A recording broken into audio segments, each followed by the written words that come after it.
c'est HR, votre chroniqueur. Alors ça y est, je viens de découvrir au cinéma Madame Web. Forcément, il faut que je vous en parle. Let's go. Si vous voulez vivre, il va falloir me faire confiance. Vous êtes prête? Maintenant!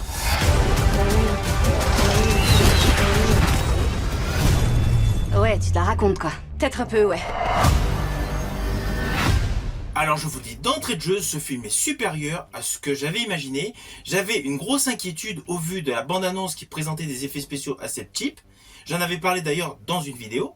Mais au final, c'est compréhensif. La nature du costume du méchant, elle est totalement logique. Et de surcroît, les effets spéciaux ne sont pas primordiaux dans ce film. Vous allez comprendre pourquoi. Alors l'ouverture de ce film se déroule en Amazonie. Plus précisément en 1973. Là, nous découvrons donc Constance Webb, une scientifique à la recherche d'une espèce d'araignée. Elle est accompagnée d'Ezekiel, qui assez rapidement fait basculer l'action. J'étais en Amazonie avec ma mère quand elle étudiait les araignées, juste avant qu'elle meure. Constance Webb, à la suite de différentes péripéties très rapides au début du film, elle est mordue donc par une araignée. Assez rapidement, nous faisons un bond dans le temps jusqu'en 2003, où nous retrouvons le personnage Cassie Webb, interprété par Dakota Johnson. Celle-ci est ambulancière, et justement on la retrouve en pleine séance de travail. Son coéquipier urgentiste n'est autre que Ben. Ben, vous allez comprendre pourquoi je parle de lui. Mais plus tard. Jusqu'à la semaine dernière, je passais ma vie à courir après le temps. Je suis là pour vous aider, d'accord? À essayer de sauver ceux qui n'en avaient plus beaucoup.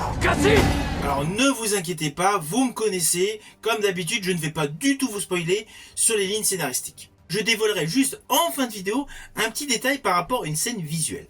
Mais ça ne touche aucunement le scénario. Alors tout d'abord, sachez que ce film Madame Web est la 4e production de Sony's Marvel Universe.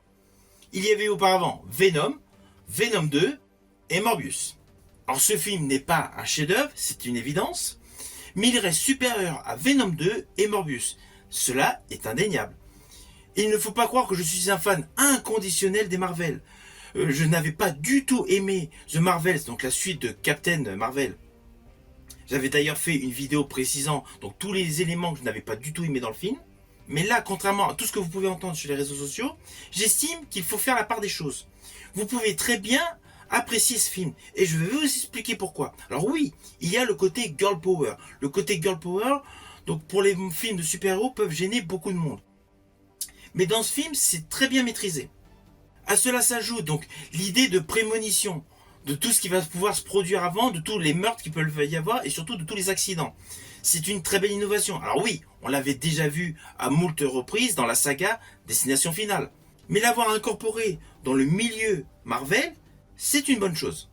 Cela n'empêche pas qu'au fil du déroulé de l'histoire, les facilités scénaristiques sont légion. Mais au final, dans un film fantastique, les facilités scénaristiques, c'est assez logique. Bref, c'est pour ça qu'il faut quand même toujours relativiser par rapport à un film science-fiction, un film fantastique. Il y a le côté imaginaire, et de ce fait, des facilités scénaristiques, surtout dans un film de super-héros, on peut passer outre. L'autre chose importante concernant ce film, c'est qu'il est radicalement différent en termes de conception par rapport aux autres films. Là, on est davantage sur une origin story. Sincèrement, ce film plaira davantage à toutes les personnes qui ont aimé le film Incassable avec Bruce Willis. Là, on est vraiment sur la genèse d'un héros, plus précisément là, une super-héroïne, qui découvre ses pouvoirs. On est dans l'installation de ses pouvoirs, dans l'installation de son histoire au sein donc de la ville de New York. Là, contrairement donc aux autres Marvel, on a l'habitude de voir les super-héros utiliser leurs pouvoirs. Là, nous voyons une super-héroïne qui découvre ses pouvoirs. De ce fait, le postulat est radicalement différent. Et ainsi, les effets spéciaux sont moindres. Implicitement, l'acquisition des pouvoirs pour Cassie Webb prend du temps. Et cela permet d'avoir des notes d'humour tout au fil du déroulé de l'histoire. Sincèrement, j'ai apprécié que ce film se déroule à New York. Nous ne sommes pas dans un univers parallèle. On n'est pas dans un monde quantique. Là, on est dans le réel sur Terre. Ce qui accroît l'effet plus réel avec une dimension terre à terre. Et concernant les 3 personnages acolytes donc de Cassie Webb, sont certes stéréotypés. Nous avons donc la fille riche donc isolée par ses parents. Nous avons l'autre fille qui a des problèmes financiers avec son papa qui a été expulsé. Et nous avons donc une autre fille qui se retrouve dans une famille composée. Certes, c'est stéréotypé, mais une fois de plus, cela démontre une genèse, une origin story de ces trois femmes, de ces trois Spider-Woman qui vont en devenir. Je peux voir l'avenir. Oh. C'était quoi ça? Elle a rien vu venir? C'est pas comme ça que ça marche. Ah oui, dans la bande-annonce, elles étaient mises en exergue. Alors que dans le film, on va pas se mentir, on les voit en tenue que par des flashbacks. Logique, ce sont des flashbacks futuristes. De ce fait, ce n'est pas du tout gênant dans le script. Alors concernant la tenue donc du personnage d'Ezekiel, elle est assez classique, assez donc rudimentaire. Mais au final, c'est extrêmement logique. C'est un méchant qui veut se faire discret. Donc il n'a pas une tenue flashy, une tenue tape à l'œil. Le personnage d'Ezekiel est plus avec un style de progresser dans la société en commettant des méfaits, mais en discrétion. Alors côté distribution, en premier rôle donc Cassie Webb interprétée par Dakota Johnson, honnêtement, ça lui colle. Pourtant je ne suis pas du tout un aficionados de l'actrice Dakota Johnson. Elle est principalement connue grâce aux 50 nuances degrés, ce n'est pas du tout ma tasse de thé en genre de film. Mais là, son rôle, elle le joue correctement. Cependant, dans ce film, l'interprétation que j'ai préférée, c'est celle du méchant Ezekiel, interprété par Tahar Rahim. C'est un acteur franco-algérien.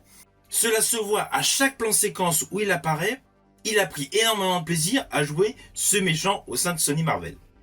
Alors l'ensemble du jeu des acteurs est largement correct. Alors oui, la réalisation paraît assez classique. C'est une réalisation, oui, avec quelques travelling assez rapides, beaucoup de zoom. Il y a énormément de zoom sur certains plans séquences. Mais c'est une réalisation assez classique, on va dire digne plus d'un thriller classique. On n'est pas du tout dans le registre des réalisations des autres grands films, des gros blockbusters Marvel. Par contre, il ne faut pas oublier que Sony Marvel a un budget de 80 millions de $. C'est un budget petit pour un Marvel. Mais cela n'empêche pas qu'il y a tout de même de bons effets visuels, mais le film est davantage, comme je vous l'ai dit précédemment, sur une origin story, sur l'installation du personnage de Madame Webb. Alors attention à ce que je vais dire, cela s'apparente à un spoil. Ce n'est pas quelque chose de grande envergure, mais c'est un petit détail, un détail que j'ai particulièrement apprécié. C'est un clin d'œil qui plaira à tous les aficionados du monde Spider-Man. Vers la fin du film, nous nous retrouvons donc dans une chambre d'hôpital. Il y a eu donc un accouchement. Dans cette chambre, nous retrouvons donc l'acolyte urgentiste de Cassie Webb qui n'est autre que Ben. Vous comprenez donc pourquoi au début de ma vidéo j'ai parlé de Ben. Donc nous retrouvons donc le personnage de Ben avec la naissance d'un petit. Je suis sûr que tous les aficionados auront deviné quel est le prénom de ce petit bébé. Voyez, je n'ai rien dévoilé. Je préfère que vous ayez un bon visionnage. Vous êtes prêtes? Maintenant!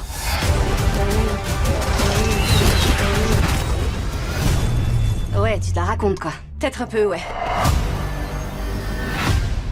Alors au final, c'est un film que j'ai apprécié. Il est au-dessus de ce que je pouvais penser. C'est un film que je vous invite à découvrir au cinéma, mais surtout avec à l'esprit la notion que c'est une origin story et qu'il est davantage tourné comme un thriller. Ce n'est pas un film de super-héros avec plein de super-héros qui se battent avec des pouvoirs, avec des effets spéciaux de malade.